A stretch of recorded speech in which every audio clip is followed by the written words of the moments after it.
Welcome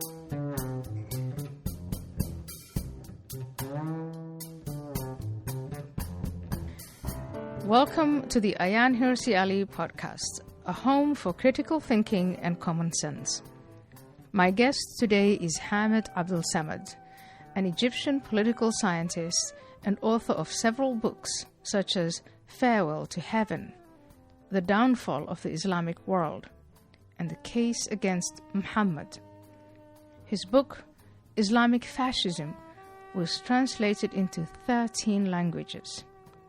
His latest book, The Battle of Identities, 20 Theories About Racism, will be published in April 2021 in German.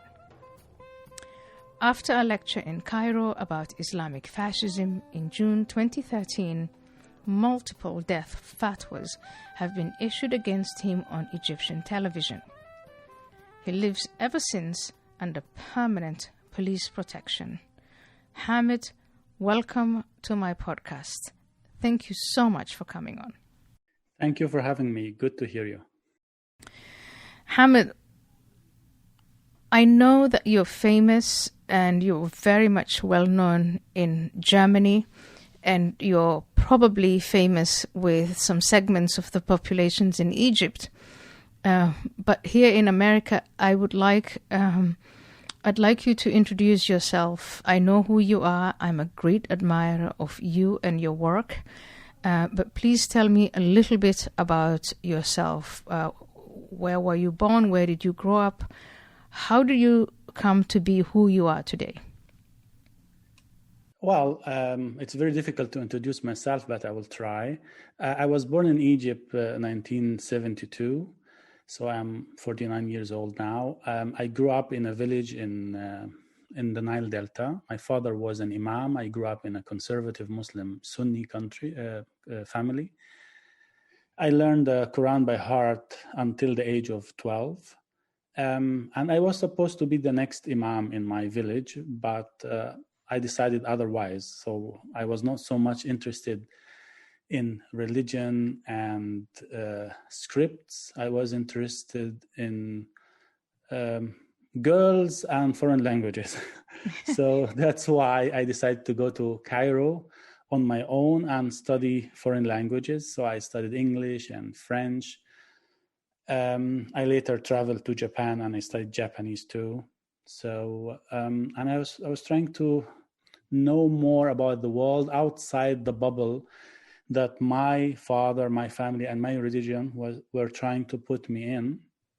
And I didn't succeed at the beginning, because moving from a village in the Nile Delta to Cairo, it was a cultural shock for me. And I wanted to be free. I wanted to have political participation. I wanted my voice to be heard. And I didn't find any group that could help me. And there were some personal issues, like some deaths in my family, that were leading me to think about my existence and so on. And I ended up with the Muslim Brotherhood in Cairo as a student.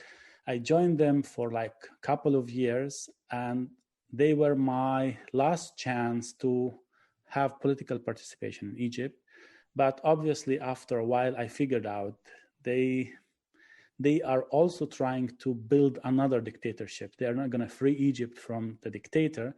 They just want to have a dictatorship with beard and with Sharia. Mm-hmm. So I left the Muslim Brotherhood and I came to Europe, where I started studying political science. Of course, I was faced with the typical cultural shocks one more time.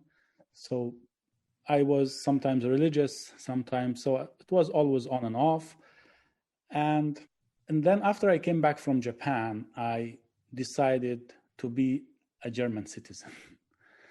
And it was not an easy decision to make. And the process was not easy at all, because it's like changing my skin. It's like closing many chapters of my history, my identity. And I had to make a choice. I had to make a very tough choice if I want to be German citizen, European, if I want to be a free individual, I have to say goodbye to several aspects of things that I call my identity or my culture or my religion. And that's, I think, the toughest part in the history of immigration of an individual, that they think they can be 100% Muslims and 100% Europeans and 100% free, and it's just an illusion. It's not possible. You have to make a decision and to get rid of some parts of your identity, especially those parts who are inciting conflicts with the other identity you are trying to adopt. I decided to go into the field of Islamic studies again and re-study the Quran and the biography of Muhammad and the Islamic history, but from a scientific point of view, not from an Islamic point of view, not to become a preacher, but to become a researcher, to become a scientist. That's amazing, Hamed. I really have to latch onto that, because that is why we call this program a home for critical thinking and common sense. And I think of all the people I've spoken to, you have made the most dramatic change, being the son of an imam and being groomed to become an imam, and over a number of years deciding to go straight back into studying the Quran and the Hadith and Islam, this time not to preach it, but to actually understand it. That's fascinating. Carry on. Yes, I did that because I revisited my childhood and I understood something about the troubles I'm having with myself and I'm having with the Western culture in general. I was grown up as a conservative Muslim. I was growing up in a paradox. So I learned from my father to feel guilty and to feel fear and to feel inferior in relation to myself as an individual. But at the same time, I learned to be proud of the fact that I'm a Muslim. So first I had to mistrust myself. I had to be afraid of my body, mistrust freedom as a concept. Then I have to look up to my religion as the only way for redemption and success. So we used to say, Alhamdulillah ala ni'mat al-Islam. Thank God for the blessing of being a Muslim. This is a very dangerous statement. Mm-hmm. So the purpose of that is to feel that I'm nothing without my religion and have no right to have any, I cannot have any rights or any demands outside my religious rights. But as a Muslim, as a representative of Islam, I'm entitled to ask everything from every other person in the name of Islam. So this is a really serious paradox. And I believe this paradox is the source of this childish insecurity and childish entitlement that many Muslims, not all of them, have today, especially when they come to the West. They come with this paradox of self-despise, but cultural glorification. Hamed, we will get there. We'll get there, but I want to take it slowly, and we do have the time. Please take me back to 1972 when you leave the Nile Delta and you go to Cairo. And when you go to Cairo, you say you want to go and study abroad. You don't want to become an imam because you want. You lose interest in that profession or the future of that profession. You want to study abroad and you're interested in girls. When you go to Cairo in 1972, are the streets, the public space, is that different from the Nile Delta when it comes to how men and women interact and what they wear, where women go and don't go? Is there a difference that you can describe as vividly as you possibly can? So I was born in 1972, and I saw Cairo as a kid. I'm sorry. And I went to Cairo again as a student in 1989. Oh, 89, and of course, sorry. Yes, and then I came back later. And of course, I always noticed this gradual change. For example, my aunts, they were always wearing mini jibs, and no one ever commented on that. This is in Cairo. In Cairo. Yeah. Even my mother, she was born in Cairo, but she was living with us in the village. She was not wearing a headscarf. This was not a must. So first describe the scenes in the Nile Delta. What did it look like for girls and women in that part of Egypt? Well, there was a lot of personal freedom especially for women. Right. There was not so much political freedom in the time of Nasser or in the time of Sadat for anyone, but there was kind of personal freedom. So this social control was not so dominant like today. And looking at the university in Cairo, for example, in the 70s, almost no single girl was wearing a headscarf at the university.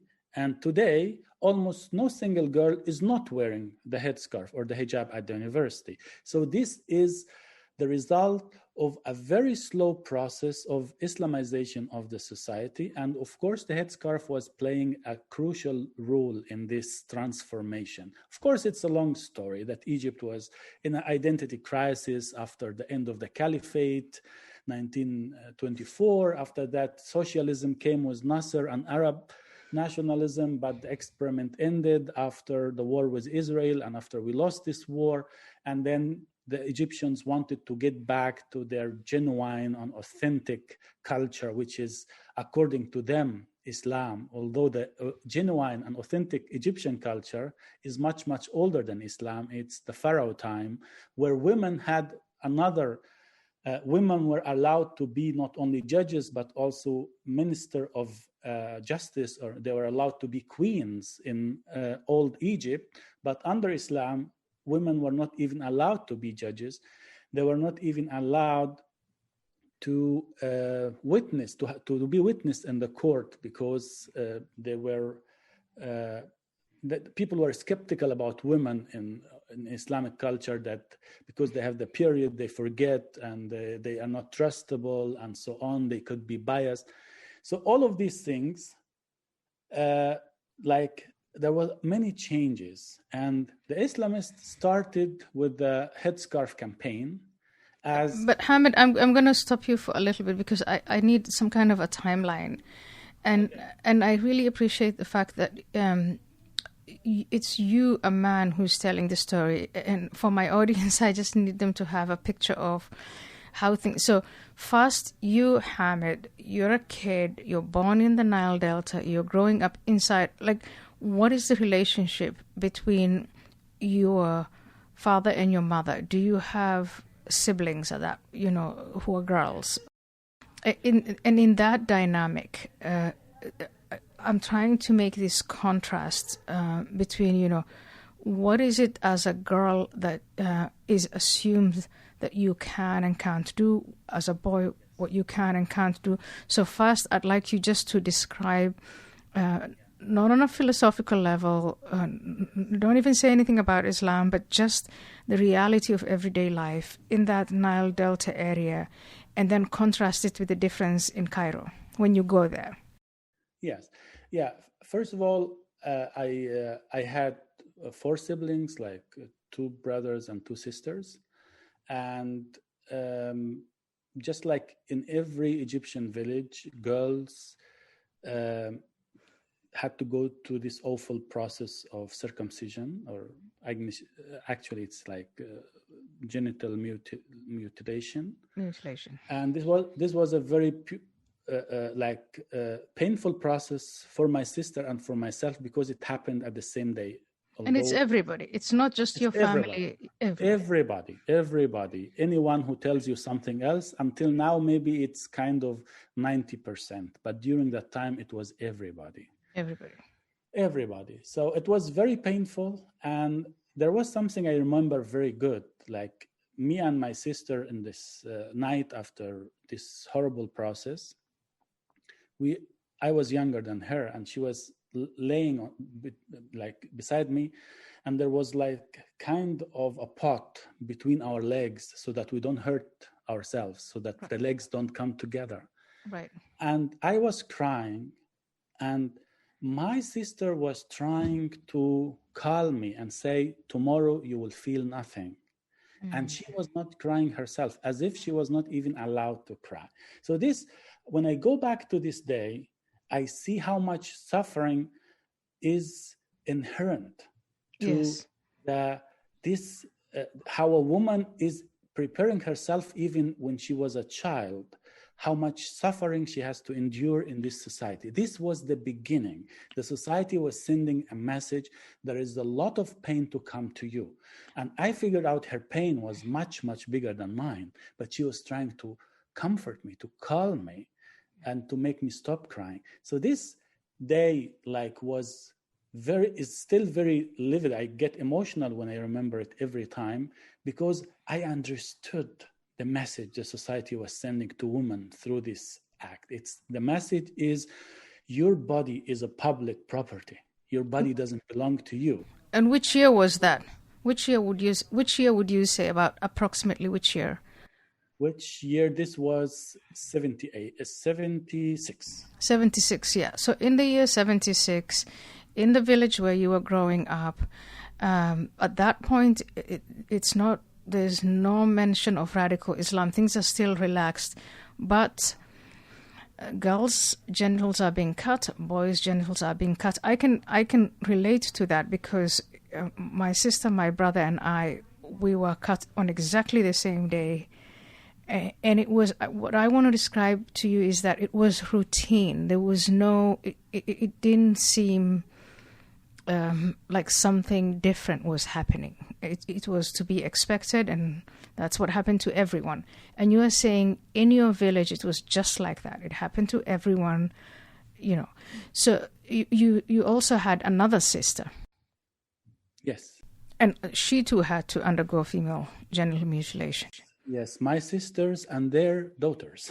And their daughters, yeah. Yeah, there's only one of them that I was doing a lot of effort to protect her from this process. Is that because you were close in age?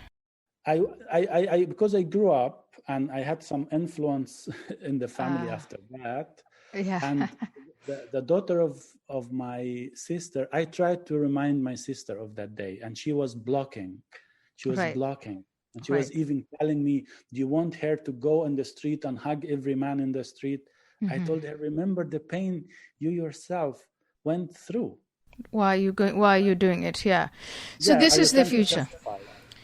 But this is 1976. And then let's just, sorry, I don't want to bore you with it, but I just really want to describe, one of the things we're facing now is that there are people who are coming from, the parts of the world that you grew up in, where I grew up in, and they're coming into Europe, and they're just carrying on life the way that they were used to carrying it on. Yeah. And everybody like I said, you said the cutting of the genitals was considered something routine. That was exactly my background. Everything was routine, everything was normal, except when you come to Europe, they go like, what? And so I just want to describe that. This is 1976. And as your sisters and you yourself and your brother, you get older, what are the street scenes like? Are girls just safe? Can they go out at night? Can they go out whenever they like? Can they go wherever they want? And this, I'm talking about the scenes in the Nile Delta, not Cairo. Yes.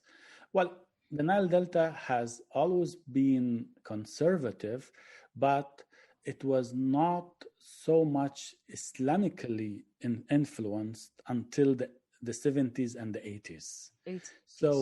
So beginning with the 80s, some workers who used to leave their fields, the farmers who leave their field and go to Saudi Arabia, came back from Saudi Arabia with the Salafi ideology, some coming back with the Muslim Brother ideology, and the social control was becoming much tougher. So there was no must for women to wear a headscarf even in the village. So my sisters, when they were young, and my mother were not wearing a headscarf in the village.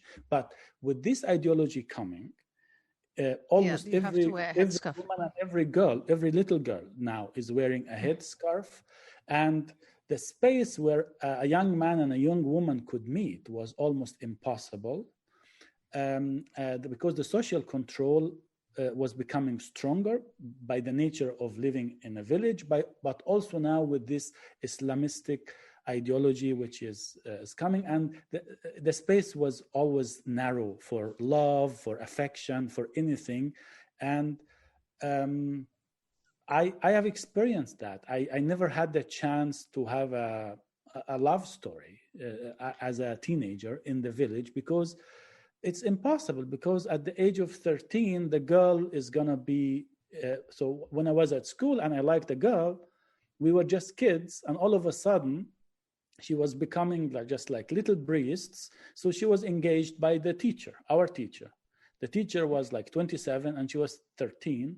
And just like a year later, she's going to marry him and she will disappear forever. So there was no place for healthy relationship between a young man and a young woman. Everything was like set and had to go through the... But was that different? Was that different before the Muslim Brotherhood came along? Because you said, the Nile Delta was more conservative.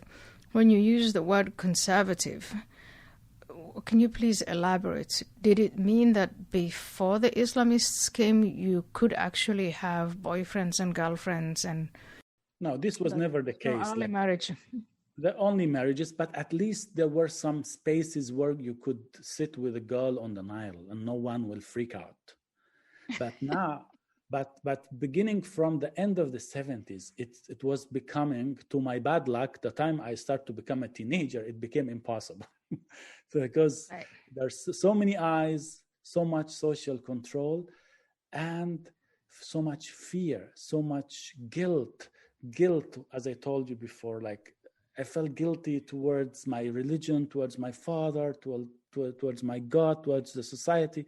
And I was afraid of my body. They were teaching us to be afraid of our body. And the message of genital mutilation is, for girls and boys, your body doesn't belong to you. This is the first crucial message. And you learn to abide by that. And then you go to Cairo. Is the situation in Cairo before the influence of the Brotherhood, is it as free as it is in Berlin and Paris, or how would you describe it? Well, there is a legend that life was free in Cairo and in Kabul and in Tehran, like Paris and Berlin, before the Muslim Brotherhood and Islamists. But such is not the case. In fact, it was always somehow a conservative society, but it was much more tolerant towards like mini jibs, jeans. Women could go to cinema with their friends. Sometimes some boys can join, but it was not really possible to have open sexual relationships or boyfriend and girlfriend, at least not officially. But of course, the life was much more free in Cairo before the influence of the Muslim Brotherhood. And in those days when it was just a little bit more free, could you as a woman walk the streets without fear of being harassed or could you? I know you say it's a legend, but but women could walk freely. In fact, I have a theory that the more free women can wear their clothes and go to the street, the less they will be sexually harassed. And this is the story in all Islamic countries. Mm-hmm. Now the sexual harassment is unbearable. At the time that almost 90% of women are wearing the hijab or even the niqab. So the time that they were not wearing the hijab and the niqab, the time the Islamists were not controlling the streets and the mosques and the schools, women could walk freely on the street. But now, for a woman to walk in Cairo on the street, it's like hell. It's like being suffocated for 2 hours or 1 hour, how long she is walking. She's under a multiple siege. The eyes of the men, the testosterone of the men, the moral codes, the religious language, so the eyes and even the hands of the men. So this is now really not the best time for a woman to live in a country like Egypt. And why is that? Is it because the Islamists are actually saying go out and harass, or is it because, why is it?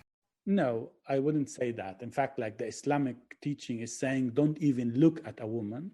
Right. They would exaggerate and say, when a woman leaves her seat in a bus, don't sit on her place while her body is still warming the seat, because this could sexually manipulate you.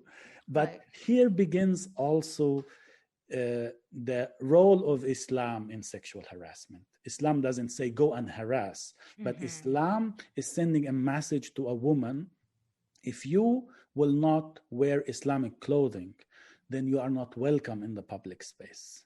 And we will make the public space as narrow as possible for you, so that you will go back and wear the headscarf. And many women now are wearing the headscarf in Cairo and in many other Islamic cities, not because they are devout or religious, but because they are afraid of the harassment. So the message was very clear. Here, the public space is only open for men and for some devout women who are like wearing chador or niqab or hijab or something like that.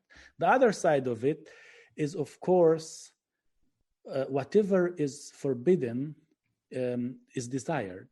So there was a story of this Egyptian poet who saw a woman under a chador, under niqab, in her window, and he fell in love with her without seeing her ever. Just he was trying to imagine her face and how she's smiling at him and everything. And he was coming every day and looking on the same spot, and she never looked at him. And at one day, somebody was coming from this house and was removing the niqab over her head, and she was not even a woman. She was not even a human being. She was a water bottle. So he was in love with something because it's hidden, because it's so. That's, I think that's the mechanism. When you are not leading a natural and healthy sexual life, when the relationship between the genders is so much under stress and tension, then harassment is increasing. Therefore, in the world ranking of sexual harassment, you will find countries like Afghanistan in the top, like Egypt, like Saudi Arabia, like India, where there is a very strong patriarchal culture and where women are not welcome so much in the public space. But then, Hamed, explain to me then why, when these men come from those environments where women are hidden from them, and it is the logic of what is forbidden is hugely attractive and you obsess on it, when they then come to Germany and France and Sweden and several of these European countries, and the women are not hidden from them, and they're not wearing chadors and hijabs, and they're going about their business, why do then these very same men, and again, I insist, not all of them, but why do many of them engage in harassment and pretty much chase women out of the public space? Yes. Well, when young men leave this corset they were born in Islamic societies, when they leave the social control behind themselves, and when they come to the West, they look at women or any kind of display of femininity either as an attack on their religious value or as an open invitation for having sex. And many of these men look at a non-Muslim woman, and here comes the title of your book, as a prey, as something that they have the right to possess because they are not. That's what the Islamic armies were doing in the Middle Ages. They were raiding countries, Christian and Yazidi countries and so on, and they were taking the woman, and it was allowed for them to rape those women as a prey, as a spoil of war. So when you look at woman as a sexual object, as a spoil of war, then when you see her putting even perfume in the Islamic law is an invitation for adultery, for having sex. So this is also another aspect. The social control disappears and the moral disorientation start to show up. They don't know what to do. And of course, like they have been living in deprivation for so long time.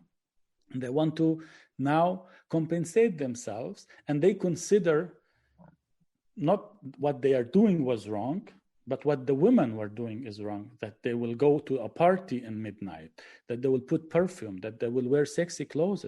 So the display of femininity is, they translate it as an invitation for sexuality, and they consider, I told you before, when a Muslim is praying, he's saying, thank God for the blessing of being a Muslim. Mm-hmm. That translates, those who are not Muslims are cursed by not being Muslims. Then I'm allowed to take their money, I'm allowed to take their women, and so on and so forth. So it's a lose-lose situation for the woman. If you're in a Muslim country and you cover up and you stay out of sight and you wear the headscarf and you're modest, I'm using the word aib in trying to translate the word aib into English, and the only word I can come up with is modest or virtuous or chaste. So if you behave according to that code, you're doomed. If you're free and you walk the streets and you're uncovered, you're doomed. I'm trying to help my audience to get it. Yeah. Well, in fact, there is this trick again, that women who are like accepting these codes and wearing the hijab or the niqab or whatever, they help themselves not to feel doomed by the Stockholm syndrome, that they will accept this hijacking as a blessing, and they will try to show empathy for those who hijacked them and force them to wear these things, and they feel blessed that they are Muslims, and they compensate this by looking down to non-Muslim women or other Muslim women who are not wearing the hijab or who are not modest or are not having this chastity. So it's very tricky, in fact, because the education from the very beginning is that they get the message very early, your body does not belong to you. They get the message very early, you are nothing without your religion. Mm-hmm. You are an orphan without your religion. And if you are not practicing your religion in the right way, you are lost. And everybody who is not Muslim or he is not practicing his religion in the right way is doomed. They are the real loser. They are not free. They are the slaves of their lust and their sins, and we are the only free one. And that's exactly one of the greatest achievement of the Islamistic ideology. Like many other ideologies, they still total surrender and submission as total freedom. That's the trick of this ideology. Yes, I'm very much familiar with it. But what is also interesting is when I was a little girl and my grandmother was raising me to be a good, modest girl and be aware of my aib, she would say, well, you shouldn't be where you shouldn't be. You should cover yourself, stay out of the way. If you got into trouble, it was always your fault. And that was...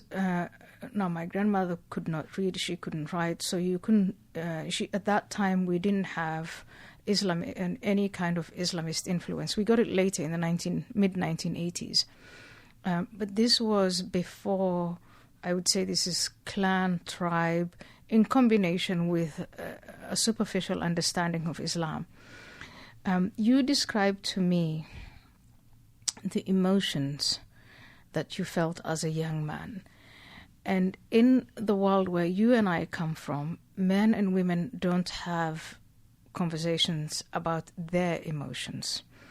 So girls will talk to other girls about their emotions. Guys, maybe, we don't know because we never interacted with them.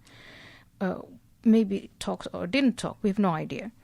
But when you describe guilt and shame and fear and mistrust, that makes me feel a great deal of compassion and empathy for the young men now who are coming to Europe and finding themselves in the environment. Again, you describe the shock when you come to Europe.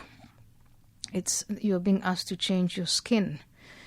You feel that you are completely out of place, and you work very, very, very hard to fit in, not only because you are not allowed to fit in, or maybe you feel you're not allowed, but it's really it's an exercise against your own self. Tell me what these young men are feeling, so that we can, and if we understand what they feel and what's going on in their various psychologies and sociologies, maybe we could help them be different. Yes, to be honest, I don't want time to get back. I don't want to be a young man coming to Europe right now. It's very tough for them because they are under pressure from so many sides. They're under pressure from their families that they left behind or that they brought with them, so that they will keep the religion and the relation to their country of origin. They're under pressure of the society here to integrate and adapt the values, and they cannot. There are two very conflicting value systems that exclude each other. So it's really nearly impossible. They come injected with guilt and mistrust towards themselves, but also despise and mistrust towards the West. Not all of them, but many of them. Right. And it's a heavy luggage to carry. This is a new situation in the history of immigration. Usually people immigrated into countries in the past that they were looking forward to, that they were admiring, that they were ready to be a part of. But now, in this situation of modern immigration, many young men, especially young men, come here with despise and fear from the country that they are, with the no slight readiness to adapt the values of this society. I was talking to a young man about this issue, who is a refugee. Do you think Islamic values and European values are compatible? You know what his answer was? He said, the Europeans have no values. Yeah, because he understands values as sex. It's everything which is related to sex. So if people are sleeping with each other without having a marriage contract, when they are eating pork, when they are drinking alcohol, then they have no values. For him, freedom in itself is no value. Mm-hmm. Hard work in itself is not a real value. So they reduce the concept of values just to deal with sexuality, the clothes of women, and food and drinks. And this is so thin cluster of culture. And therefore, a lot of conflicts are waiting for them. And there's another pressure on them. That is that their families have invested so much money and effort into trying to get them to go to Europe, and they want them to send back money. And when they get to Europe, they understand that there is very little opportunity for work, very little opportunity. It is so hard for them to survive, let alone send money home. Yes, exactly. And this creates this explosive mixture of inferiority complex with the feeling of moral and cultural superiority. So they need both. They need the second to compensate the first one. So, and this moral superiority, this fear and mistrust toward the society, stands in their way to be successful in this society. Because you cannot be successful in society where you are building new walls, moral walls and social walls between you and the people that open their country for you. So then you get into conflicts. You mistrust them. You are also loaded with history, the history of colonialism and the Crusades and the Israeli-Arab conflict and the Iraqi conflict and the Syrian conflict. So a lot of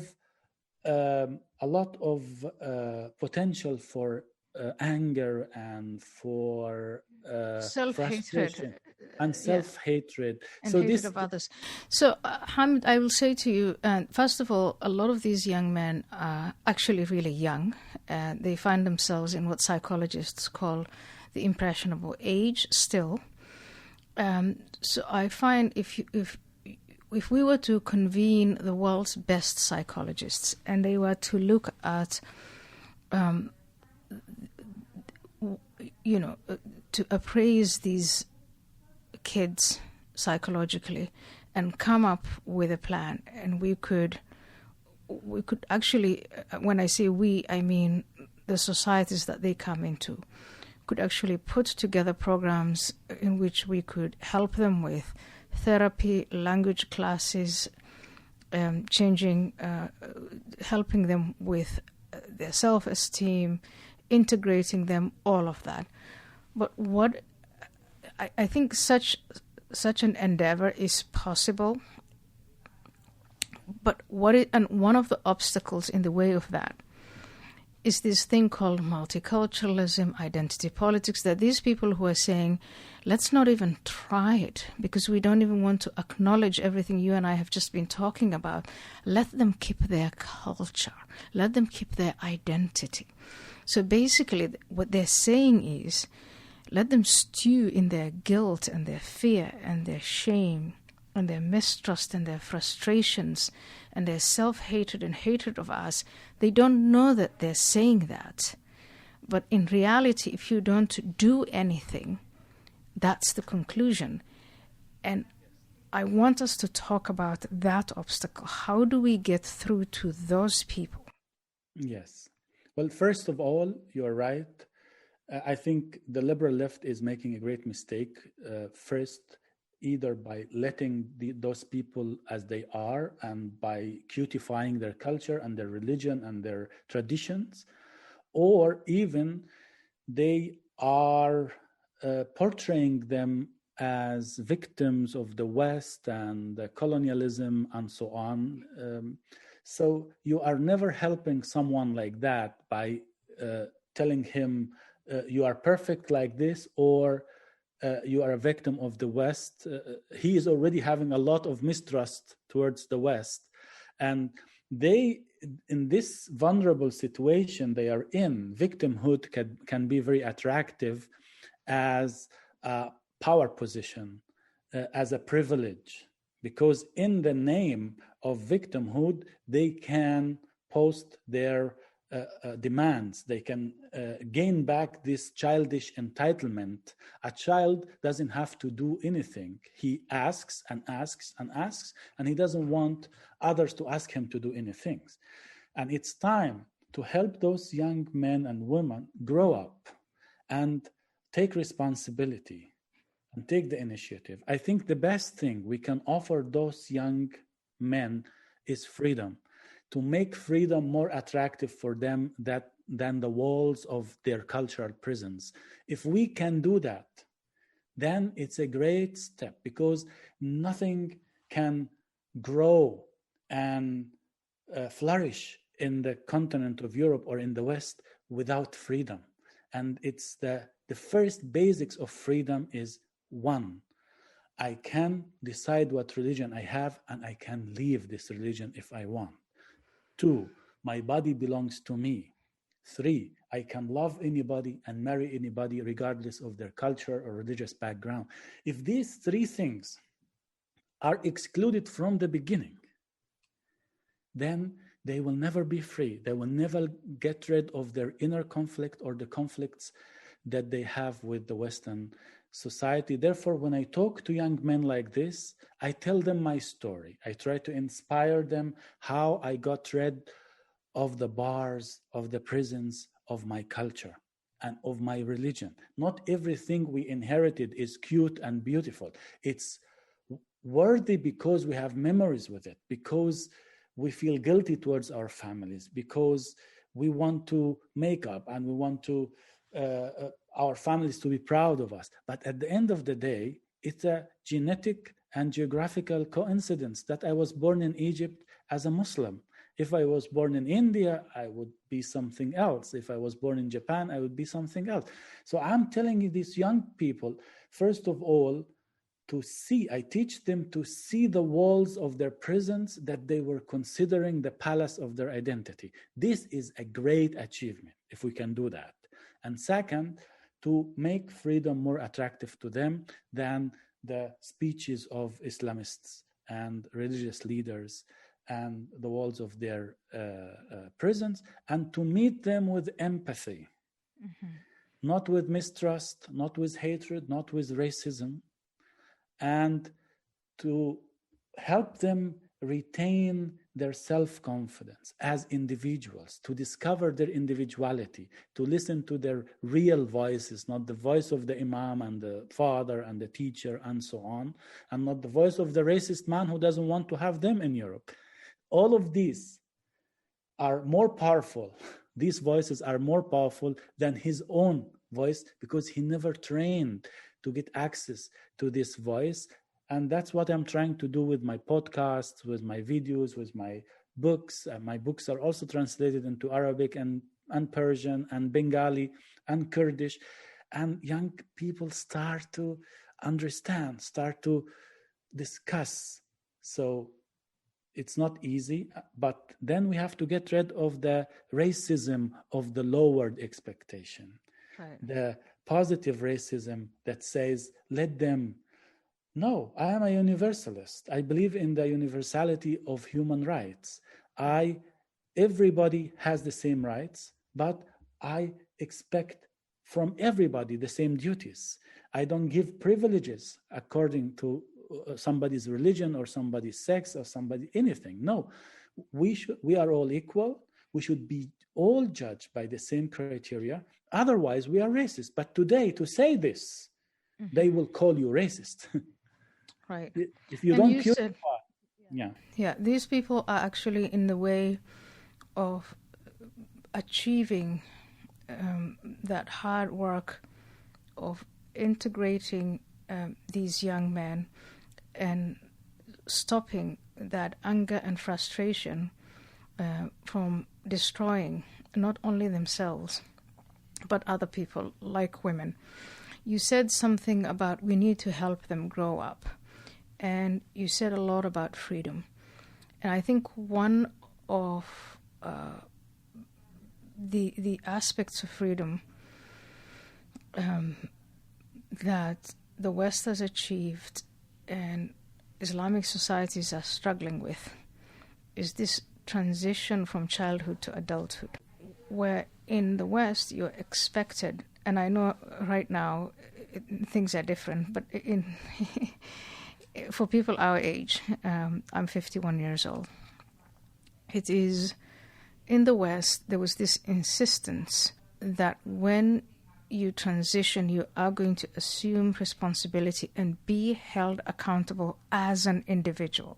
And that holding of, accountability is it doesn't only come from social control and from the environment, it has to come from inside. It has to come from within your own conscience.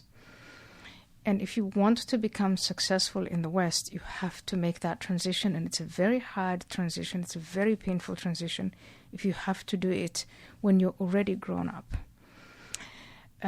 Again, I want to go back to what you said, empathy. We need to show these young men empathy and help them through this painful time. Because if we do it, we can stop them from rampaging in the streets and harassing women and,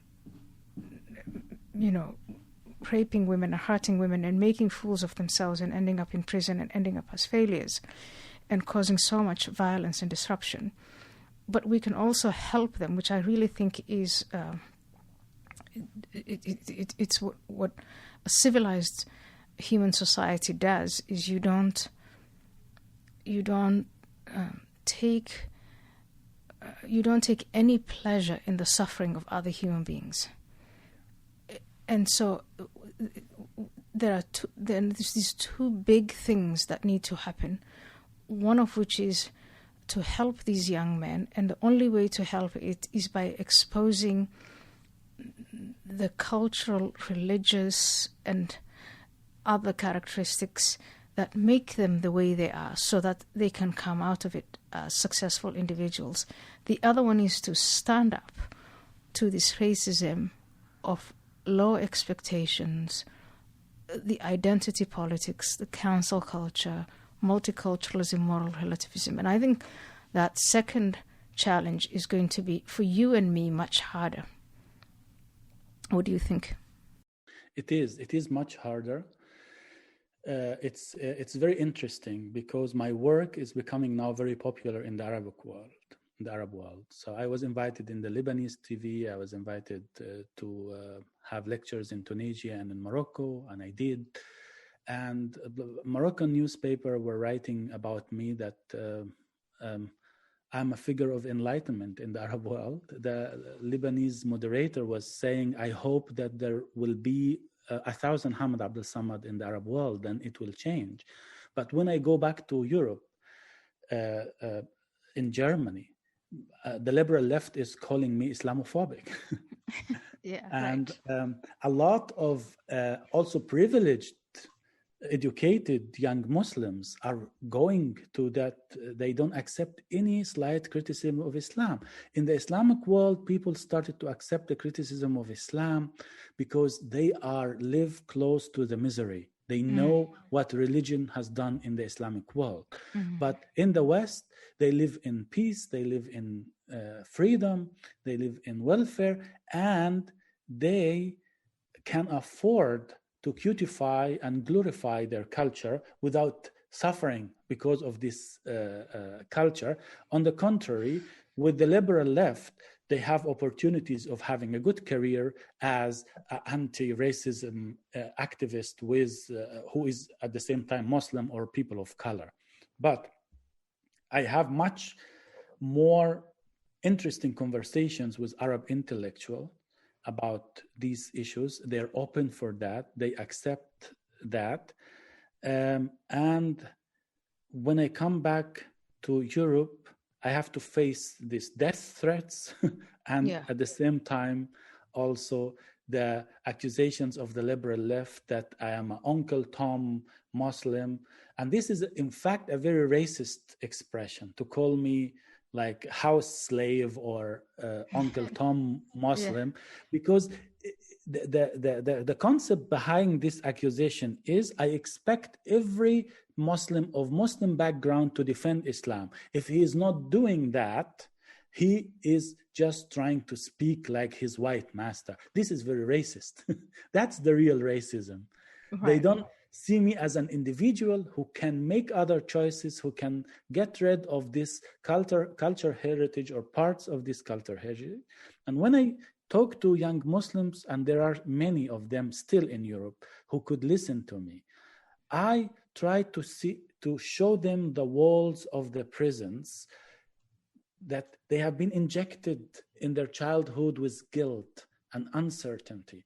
I'm a person, I am a person. I came to Europe. Before I left to Europe, my father was telling me the Germans are cold-blooded and cold-blooded and cold-hearted, and they will smash you. You will not succeed in this country. My mother was scared of the neo-Nazis that they might kill me. So I came with their fears. I was carrying their fears with me. And the moment I was sitting in a tram in my first year in Germany, a racist guy came to me and was saying, "F***ing foreigners."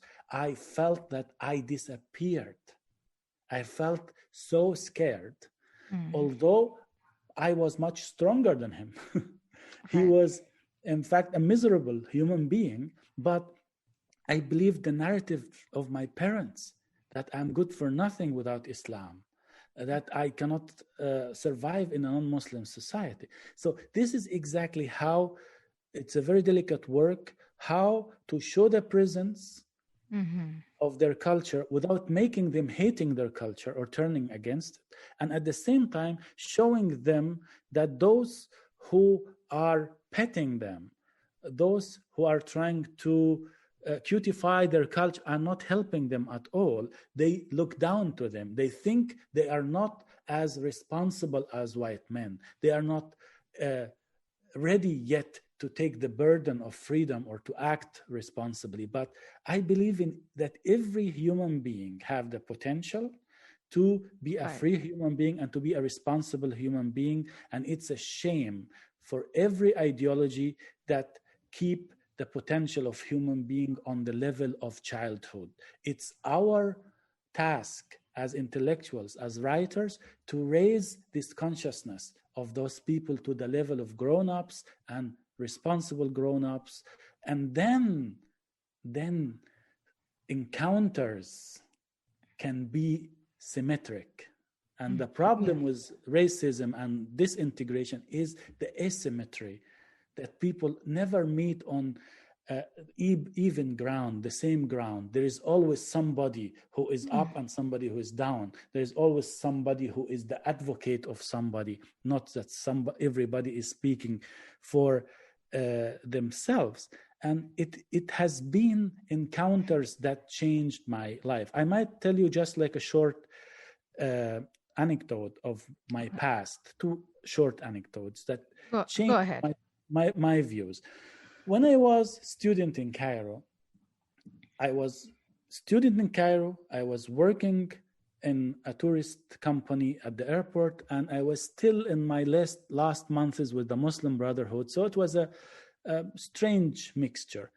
And I was selling a tour to an American guy who looked somehow Oriental. And after I sold the tour, he was very funny and he was very nice. And I liked him so much. So he was having the Arab music instrument oud. And he started playing with this oud.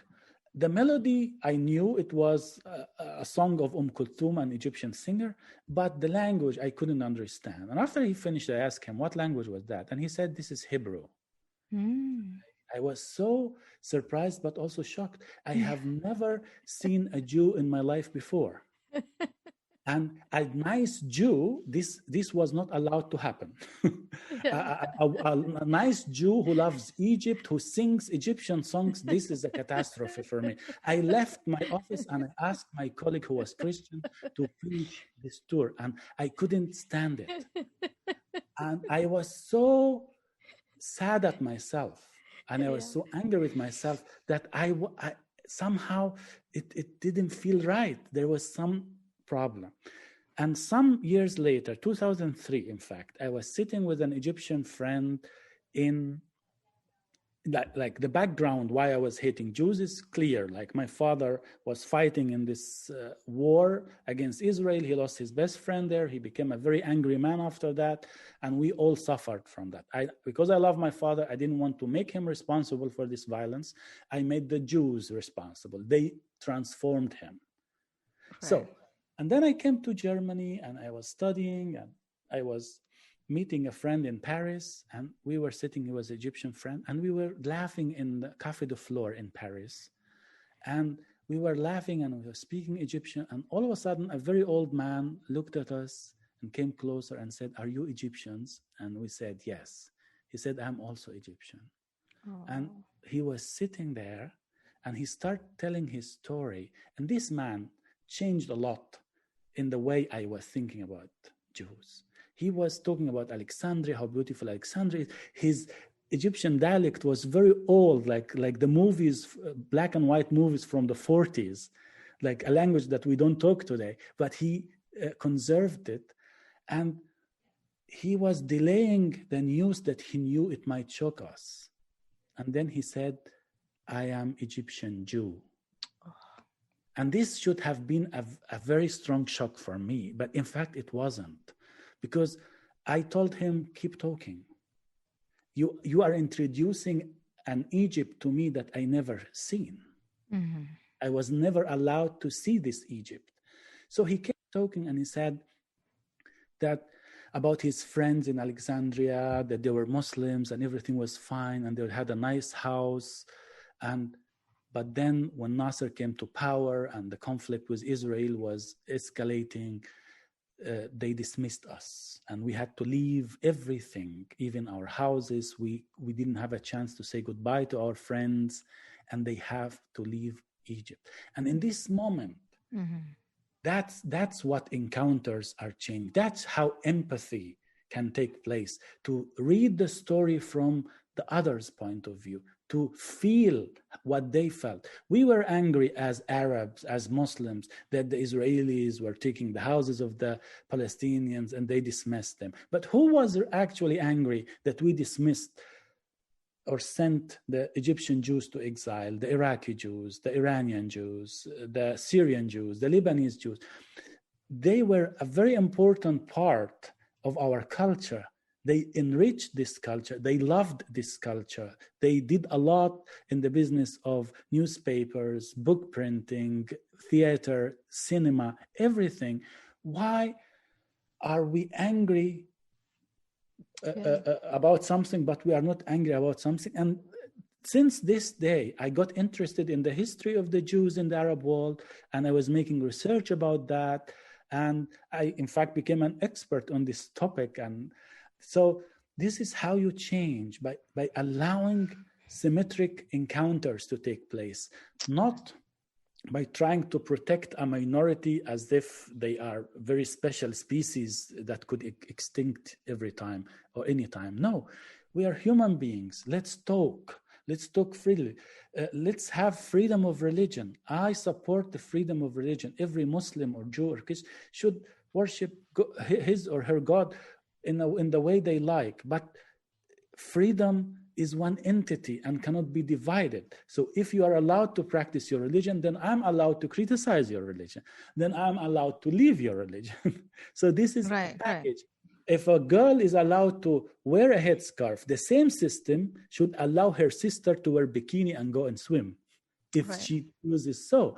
So you cannot just pick those little freedoms that will support your ideology or your belief system, but ignore the other sides of freedom when it comes to the others. So this is a society, an empathetic society that I dream of. Empathetic society that is not interested where I come from, but is interested where I want to go. And that is exactly it. Those people who are hiding behind such big phrases as multiculturalism and, moral relativism, you can keep your culture and all of that. Basically, the message is they want to advocate for you. They want to keep you in a state of childhood. And by keeping you in a state of childhood, they can feel grand and good about themselves. But you are in a state of childhood. I agree with you, and it's very wise. We have to have encounters of symmetry. Thank you so much for your wisdom. We've run out of time now, Hamed.